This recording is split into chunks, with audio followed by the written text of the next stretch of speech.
So now that we've worked out all the kinks, I'm going to do a quick how do you do laundry in the RV. We've chosen our shower because it's big enough to fit. We're able to fill up the bin with the shower head, and we're also able to drain it right into the bathtub. Or right into the shower rather. So it's super convenient. The cord just plugs right into there, and I'm able to get the laundry done really easily. So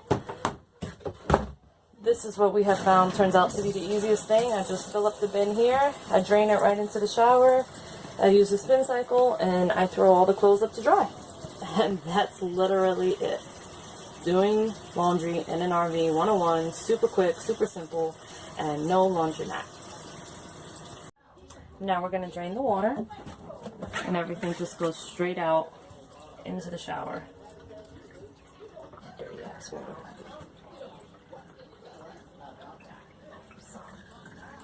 And then I'll put it into the spin cycle. That'll probably be 3 separate spin cycles because I don't want to overwhelm it.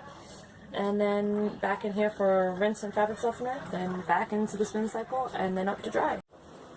That's it. Laundry's done. That's what I can hang up, so that's what always determines how much I do, because that's only how much I can hang up. And I put a little space heater on the bottom, put it on the floor because heat rises, and I leave it there.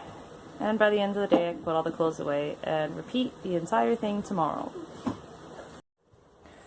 Last step is to just take the nice microfiber cloth, which I will spray with some Dave's EL cleaning solution just to keep this as clean as possible, and then use the microfiber cloth to dry it off, which also is going to help prevent mold and mildew and funk. So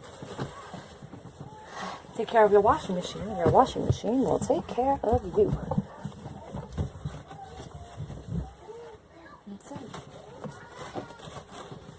And then give this a little time to dry, and I'll actually take it out of the shower so that I can take a shower and get ready for work. So that's it. Washing machine 101.